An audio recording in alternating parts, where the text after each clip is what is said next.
stress, loneliness, social isolation, all this crazy stuff that's happening in our world. Now that we're working from home, we've got this pandemic going on. It's certainly novel, certainly weird, racial injustice, politics. Oh my gosh, so much stuff. Well, today we get to talk to two brilliant people. We're going to share some thoughts on that. Today we get to talk with Michael and Katie Stallard. Really excited. Their new book is Connection Culture. It's the second edition. I met Michael when the first edition was coming out, what feels like 50 years ago, but really wasn't. But it's been around that long. And now it's newly revised, newly enhanced, and even more relevant than ever. Michael, Katie, thanks so much for spending some time with us today. Really appreciate it. How are you? We're Good. well. Yeah. Nice to see you, Thanks, Phil. Phil. Hey, I like the wardrobe choice here. Good. Woo-hoo. Good. Yeah. Shirt. Yeah, absolutely. It's nice when my guests get the memo that I don't send. So that's always appreciated. That's it. Wardrobe connection. It was just happening. That's right.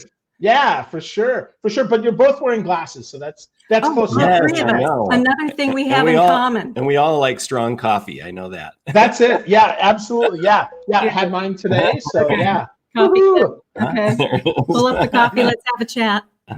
Yeah, for sure. So, well, let's talk about that, right? I think that little things like that certainly can make us even more connected. But I know that's not the real thrust of your book. So set up the book. What is the book all about? Why is connection culture so darn important? Sure. Just to go back, I spent most of my career working in technology and then on Wall Street. And I noticed that mergers oftentimes didn't work well. In fact, 4 out of 5 mergers don't create economic value. So they're really a failure from an economic standpoint. And it was because the merged cultures were different and clashed that sabotaged their ability to execute the plan post-merger. And I became interested, Phil, in is there a best culture in terms of the workplace? I also had experienced times when I was energized at work and other times when I felt like the energy was draining out of me.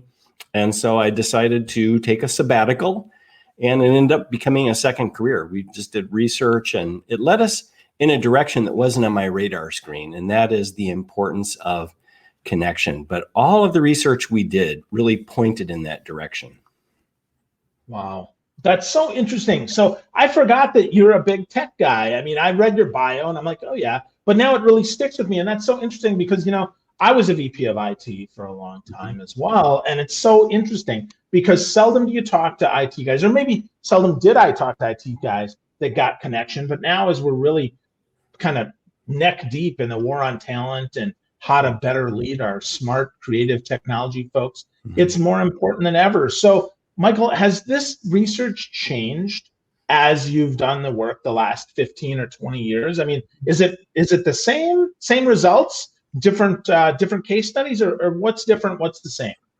Well, I would say directionally it's the same. And one of our early clients was the NASA Johnson Space Center, where we literally worked with the engineering section, which is the largest section there. It's rocket scientists and engineers, and of course my background was technology for years, and then moving to Wall Street over time.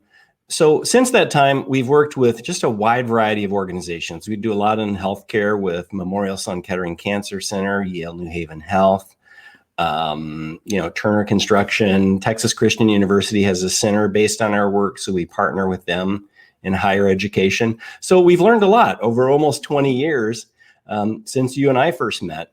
And we've factored that into our model. We have empirical research that really confirms that there are 3 types of cultures in workplaces: cultures that connect, cultures that control, and cultures that are indifferent to people. So we've learned a lot. We've gone deeper over time, but directionally we've stayed the same with the original finding, which is that connection really helps us thrive. And the research in neuroscience and other scientific fields really has affirmed that in the last 5 years. So our new book also shares that research and also the evolution of the research, and how more and more we're seeing that connection is absolutely necessary to help us thrive, even though our broader culture is becoming less connected.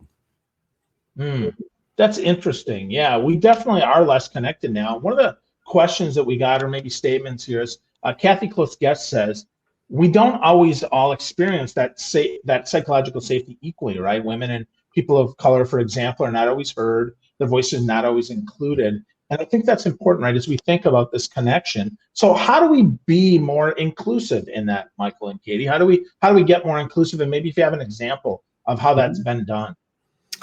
Yeah, it's, I'm glad Kathy asked that question, because that was a big thing for us in the second edition. We wanted to bring more examples of women and people of color. So, Lin-Manuel Miranda and the team that created the Broadway hit musical Hamilton, and Trisha Griffith, the CEO of Progressive, Oprah Winfrey, Steph Curry.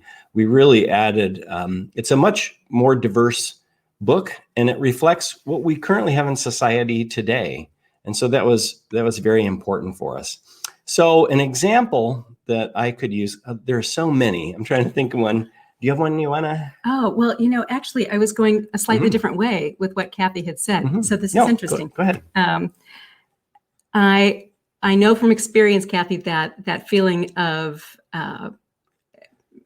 being asked for my opinion, but feeling like it really wasn't what my supervisor wanted to hear. So there are times when, as a woman, our voice is, our opinion is asked for, but still you can tell that maybe the other person's already made up his mind and he's just asking as kind of a token thing.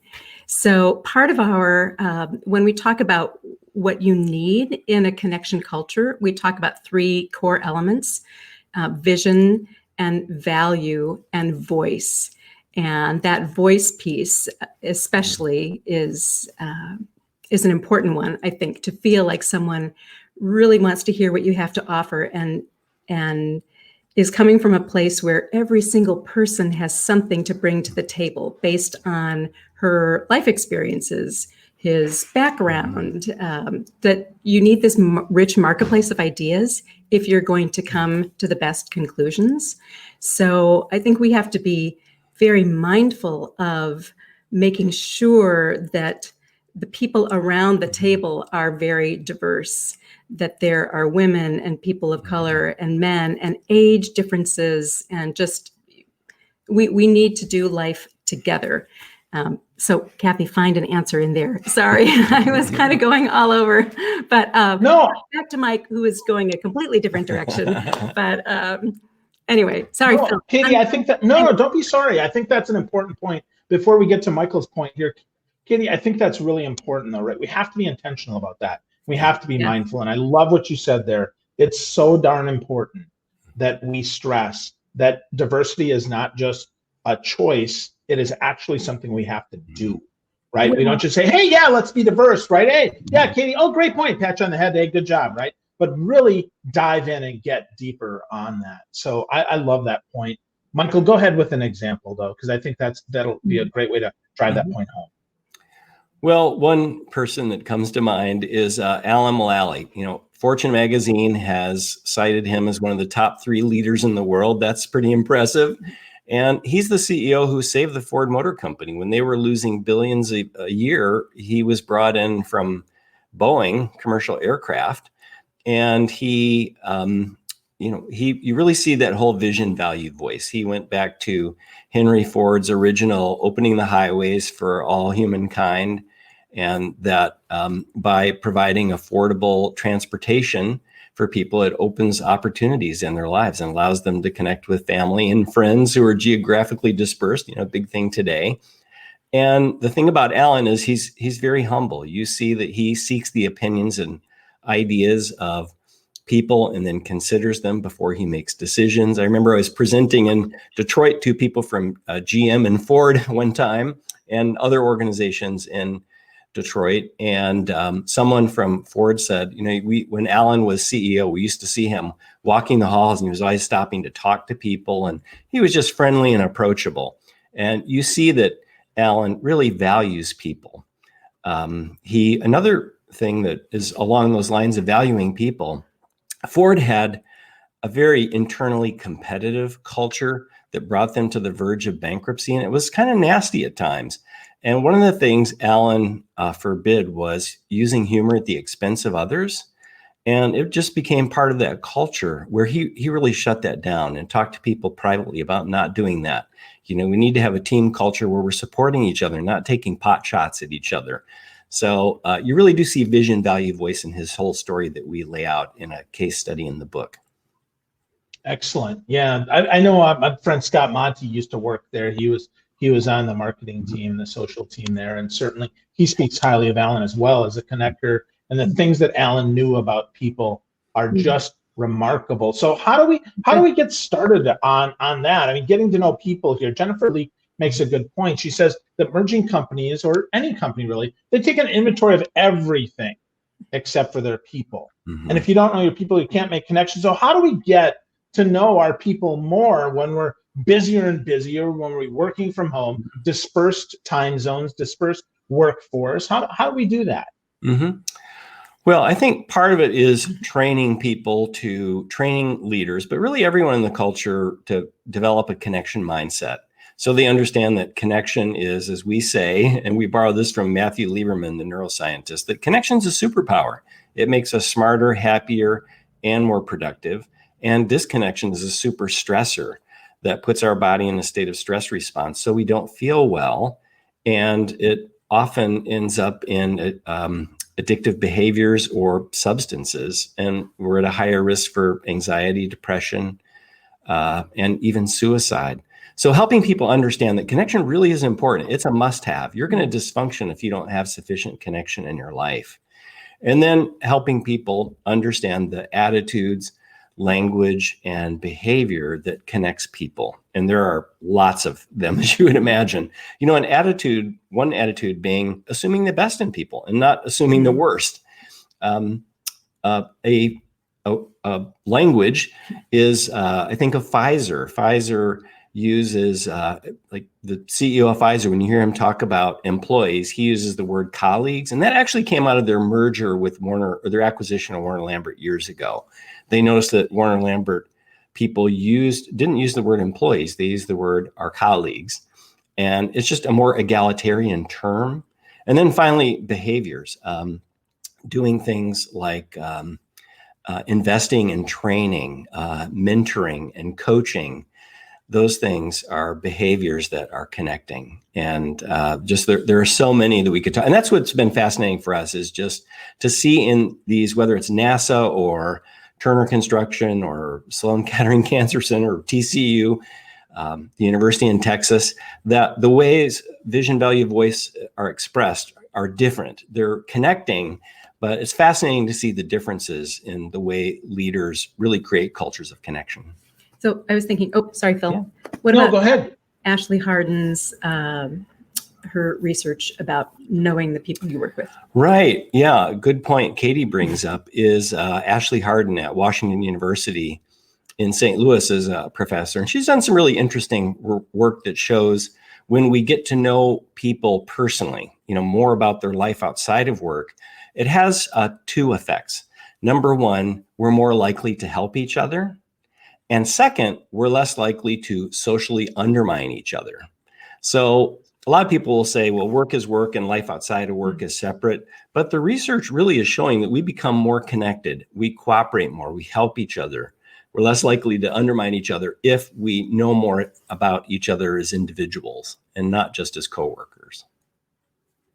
That's really interesting. That we're less likely to undermine if we actually know people. I think, that almost smacks of, I'm if I actually know you and I care about you, I'm less likely to be passive aggressive in my responses. Mm-hmm. Yeah. A lot of times I feel that's what happens is we snap because our default is often to be sarcastic or to be, in some cases, maybe self-effacing or other effacing, right? To make ourselves feel better. But that's so interesting. I would not have thought that is a benefit of connection. But when you say it, it just makes so much sense. So was there other surprises here, Michael or Katie, that came out of your research instead of just things that just absolutely validated what you already knew?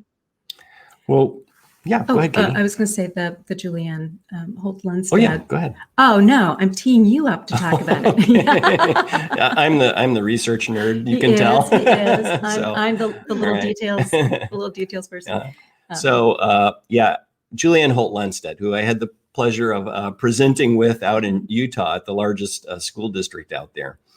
Julianne is an academic researcher at Brigham Young, and she made headlines worldwide. She had found in her research that she had aggregated, it's called a meta-analysis of research studies around the world on connection versus loneliness, social isolation, and living alone.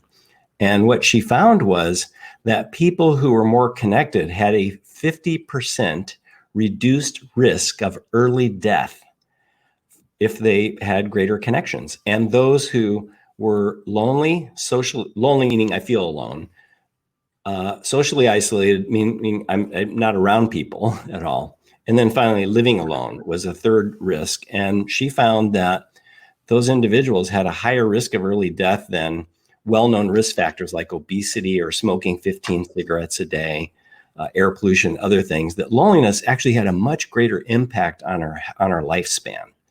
So that was a real, and as we dug into the research and interacted with researchers at the National Institutes of Health and Stanford and other places, it really made sense. You could see what's going on. When people's bodies get stuck in a state of stress response, they don't feel well, and it drives them to addictive behaviors. So that has the effect of shortening our lifespans.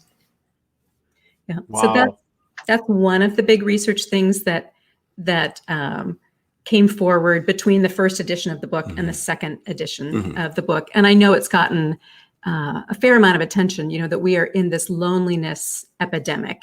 And Cigna, the insurance company, has done research over the years using the UCLA loneliness index.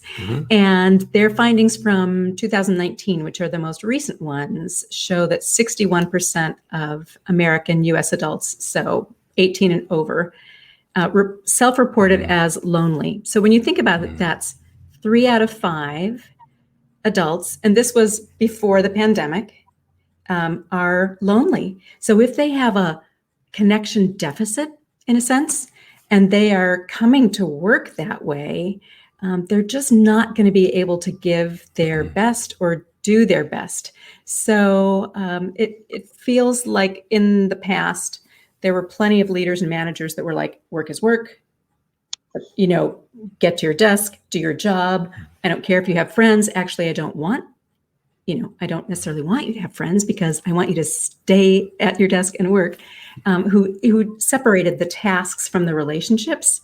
Now we see in the science and research what feels intuitive to many of us, that the relationship part really is critical, really is important. The stronger and better your relationships are, whether they're shallow or really deep, the better you all are going to work together, the more collaborative, the more creative, the more innovative. So we shouldn't be downplaying or trying to compartmentalize the relationship side of work. It really needs to be a major part of what leaders and managers are thinking about. And, allowing for that time. It's not slacking off if you're standing, refilling your coffee cup and having a conversation with someone. That's actually going to help your relationships and make things work more smoothly.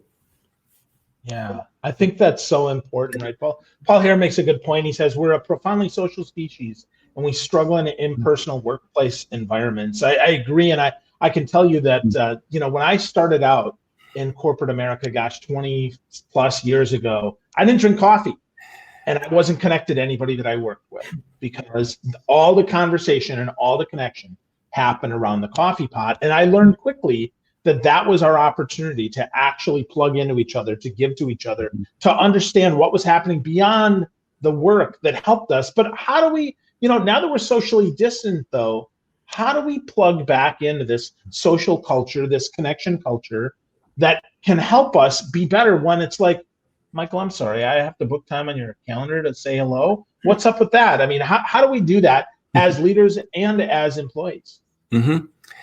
Well, I think it starts with mindset, and just a couple things that are important for all of us to know, as I mentioned earlier, that we need connection to thrive and we have to be intentional about it. And now that so many of us are working remotely away from our colleagues, our need for connection is not going to be met primarily in the office relationships we have.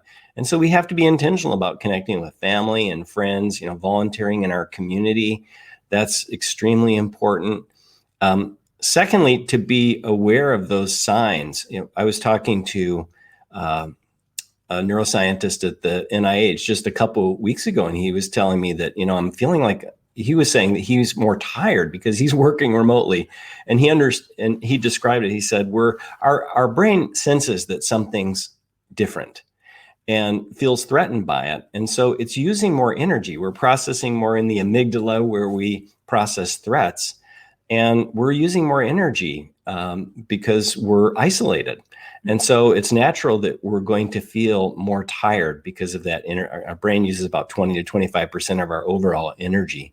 So becoming aware of some of these things really helps us to understand that we need to take action. And then reaching out on using technologies like Zoom. And I know there's kind of a mixed views about Zoom. Or any of these platforms. Right. Yeah. Not just Zoom, but I video think, conference. So I think of Adam Grant has shared some things that he actually feels less comfortable in, and that video interactions like we're having here today are draining for him. So he'd rather do just audio. So it's going to depend on the individual. And I like the idea of just letting people choose what they prefer. I prefer video. I love to see people.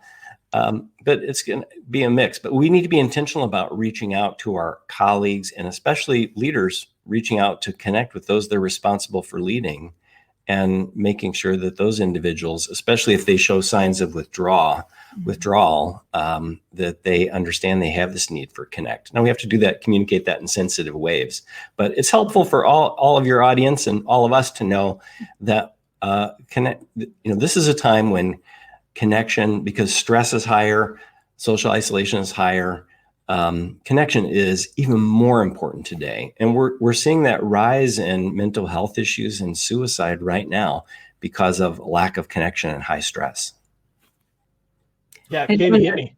Oh, okay. Just, a little thing with what Mike had said about Adam Grant. It was an introvert versus extrovert thing. That introverts, it can be even more draining to have meeting after meeting after meeting on video, because it just takes so much to be trying to read the cues. Am I looking at me? Am I looking at Mike? Am I looking at Phil? And it's a lot of work to do things by camera and not be in person. I think we're probably all feeling that to an extent over these months. So, okay, just a little aside on that. No, I think that's an important aside, right? And we want to look for others as if we're leading the team, or if we can be more flexible. I think it is important to be more flexible and to give people the option. I had thought erroneously that, hey, everybody loves video. Well, not everybody loves video. Right. That's okay. Or they'll put the video on in the background. I actually had a call this morning where someone was on video, but he wanted to show me his surroundings, not really focused on himself. So it was still like we were on the phone, but I get to see where he was, which actually, for me, I like to look at myself anyway. So that really works out good for me. No, I'm just kidding, right? But I mean, that's the thing, is we have to be intentional about that. We have to ask for preference and understand that some people are more introverted than others and do get drained by that. So maybe we can turn the cameras off. Maybe we can phone call, whatever it is that we need to do. So that's really, really good. So talk a little bit before we get to the wrap up stage here. Talk to us a little bit about the wonderful results that come as of this, because you had some great case studies in the book. You talked about TCU and you talked about Ford and the steel company and some of the others. So talk to me about some of the results and why the connection culture matters so darn much right now. The results, you can break them into the personal benefits and the team and organizational benefits. And the personal benefits are we're smarter, happier, more productive, more resilient to cope with stress. There are a whole host of health benefits from having additional connection in your life, including, as I mentioned earlier, just longer lifespan. The team and organizational benefits can be broken down into people who have connection have a cognitive advantage. In other words, they think more clearly, they're more creative. Second, they align their behavior with organizational goals, which is strategic alignment is higher. In other words, they also, they communicate more because they care about the performance of the team when they feel connected. And so decision makers get the benefit of information they need to make the best decisions. We also see that there's more innovation in those cultures. People engage in creative conversations that help teams and organizations identify new ways of doing, new products, new processes, just ways to improve their performance. We also see higher agility and adaptability. They're just more flexible to pursue external opportunities or respond to external threats. And that's going to be important as the world is becoming faster. It's moving in a faster pace, and we're going to have to be more adaptable and agile to take advantage of those opportunities and protect ourselves from those threats. So those are just some of the benefits to organizations and to individuals, but it ends up being a huge performance and competitive advantage to have greater connection in one's life and to live in and cultivate a culture of connection. Wow, that's really, really good. I really dig that. So we have an interesting point here that I like from Lydia, and it's going to take up a lot of our screen here, but she says it's having to be focused on the little camera lens, right, to make sure that you're paying attention and acknowledging them. And totally, Lydia, that is absolutely true, and I agree that does take a lot of energy. I think I try to offer more grace and understanding, right? I don't expect anybody's going to look, because if I'm just looking at the camera, I can't see you anyway. So we have to be more graceful there. I think that's a good way to do that. But what are some other ways as we're looking to get more connected here? Katie, I want to start with you. Okay. What are some ways as we're getting more connected that maybe you've even used to be more intentional about your connection culture? Okay. All right. I had an idea in mind, and then you and then you kept saying. And then I kept talking. No. Okay. And I just want to say about Lydia, gosh, I know. I'm looking at people on the screen instead of looking up at the camera. So I'm still working on where am I supposed to be looking? I think in this time of the pandemic, to be able to honestly ask people and just be quiet and listen, how are you doing? To allow a little bit of that, more of that personal, that vulnerable into the conversation. It's just been such a crazy year for all of us in different ways. And I think we need to kind of walk with each other through some of these things. So to be able to whatever extent, back to that psychological safety term, to whatever extent you can be vulnerable and open to share just how you actually are doing. I think it helps to personalize, like we're in this together. Sorry, I'm not finishing my sentences very well today. So what have I done? What have we done to kind of up connection? Well, I think what other people have been doing, we've just been trying to make sure that we're having those conversations with our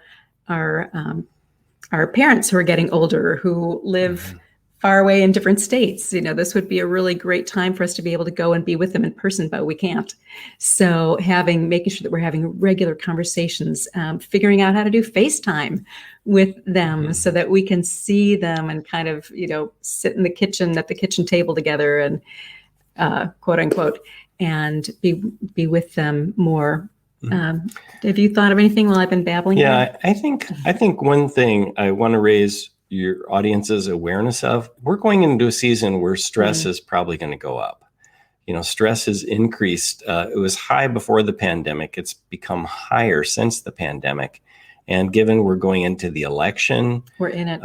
We're getting close to the election. We are entering flu season, which could potentially pose some problems in a pandemic that could increase stress. There are other factors. We're seeing, more natural disasters, fires out west, hurricanes in the southwest. The southeast and the south. So stress is probably going to go up, and it's really important for us to take care of the people we're responsible for leading and who are important in our lives by having conversations. Because when we have conversations, it focuses the brain on the cortex where we make rational decisions. It also calms our nerves so we feel better. And that's really important. And it's shifting that brain activity from the amygdala where we process threats. So whenever we feel, never worry alone is great advice that I got from Ned Hallowell, who used to be at Harvard Medical School. And that's just important for all of us to remember going into this high stress season that we're in, and it's probably going to get higher. But ultimately, I'm optimistic. I think when we get through this, people are going to value connection more. And when we get through this difficult season, I think things could get much better. I sure hope so. I think you're right, though, right? I'm optimistic like you both are. I think that's so important. It starts with conversations, which I love. Mm-hmm. I really love that. Helping others who are maybe not as technological, be a little bit more technological, to stay connected. I think that's great. My dad has a flip phone, but he's learned how to text. So, it makes me laugh, but, it takes my dad, what takes me 3 seconds to type back, I have to be more patient. I have to wait for him to respond. Mm-hmm. And I think it feels more conversational when I do that instead of just rapid fire information at him. So I think that's really good. And then be patient with ourselves to understand that this season is going to be really tough. So I really, really value that. All the good stuff you said today. If there was one other tip that you'd like to share as we're wrapping up here, Michael, I'm going to lead with you because Katie, I'm going to let you go second here. Or do you want to go first? Oh no, I had something to say, and that is. Go. I know.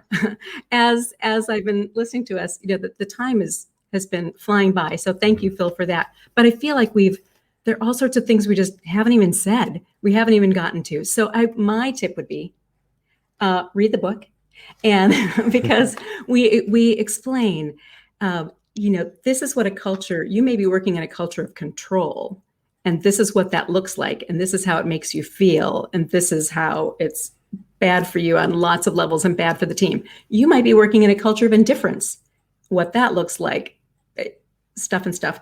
Then the bulk of the book is what is a connection culture and what are those different aspects that you need and why it's important to you. And here's the science behind that. And then here's a whole chapter. All through the book, tips, big and small, about actions that you can take. Here's a very simple framework to kind of keep it in mind. Here are all these stories of people who are doing it in real life.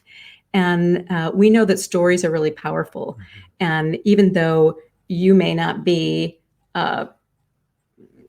in that same person's shoes, there are little actions or words, attitudes that you can pick up and adapt to your own situation. So really would highly encourage someone to, dive into the book, and it's very reader friendly, very, it's a pretty fast read, and it will give you a lot of stuff to work with about, how to make connection really actionable in your life. It's upbeat and inspiring. We think that's really important right now, is to see these great profiles of people like Lin-Manuel Miranda, who just is a really highly empathetic, loving individual. And he has, it's miraculous what they've created with Hamilton, I think. Or Oprah Winfrey or Steph Curry, just really inspiring stories that I think we need right now. Yeah, all sorts of stories, tons of stories. So that's fun. So, all right. That was what my tip would be. Yes. Jam-packed.